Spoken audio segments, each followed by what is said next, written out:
Well, let's say we perfected our mix, everything sounds great, the client's happy, it's time to archive this session and move on to the next project.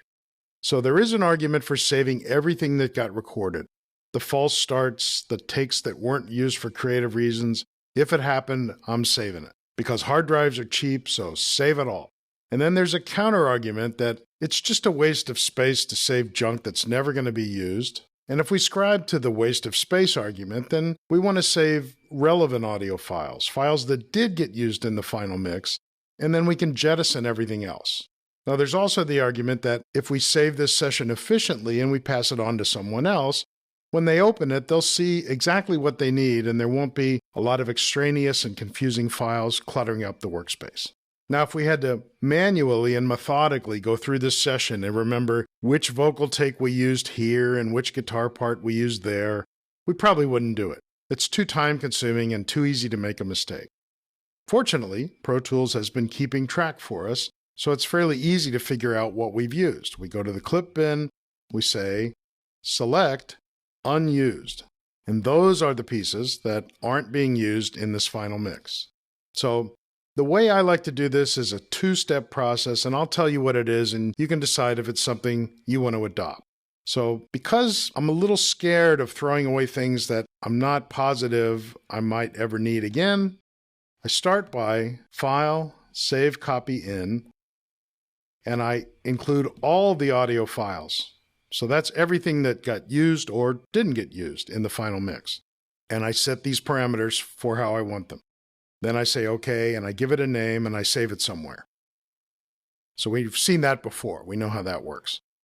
So now I have a copy of everything that got used and even the stuff that didn't get used. And then I go to the clip bin, and I select unused, and I go back to the triangle, and I say clear. And now I'm ready to actually delete them from the disk. Not just remove them from the clip bin, but delete them from the disk. Because I started this by saving everything that got used or not, so it's already backed up once. So I can delete it from the disk here, save this copy with the word archive in it. I quit Pro Tools, and then I open up the archive copy. Now it should find everything it needs, and I'm done, and I can throw away that old save a copy in version.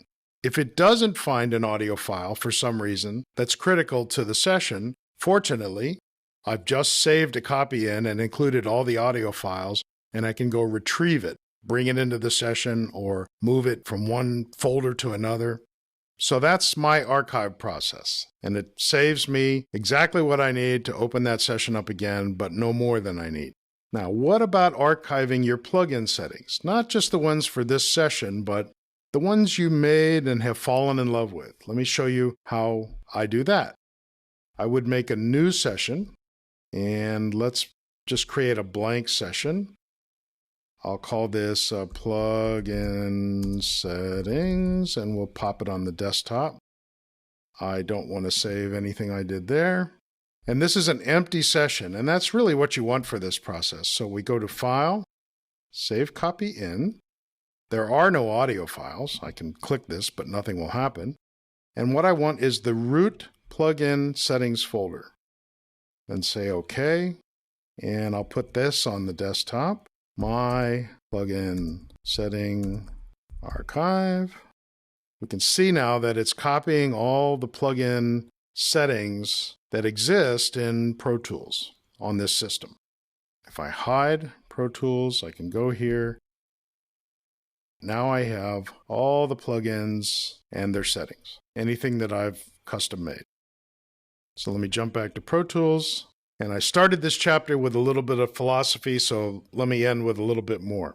I've had discussions with engineers that compare mixing to cooking, and there are a lot of analogies. So if the mix window is your kitchen, then the audio suite menu is your spice rack. And just like in cooking, there are spices we use in almost every dish and some spices that only come out once in a while. You'll find plugins that you use all the time, like EQ and reverb and delay, and then plugins that you only use for special dishes.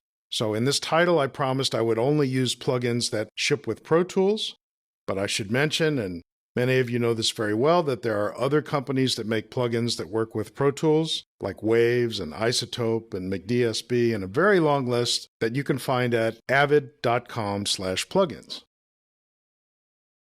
So on the left, you can see which are compatible with the new AAX format in Pro Tools 11, and then this list should be growing as time moves on.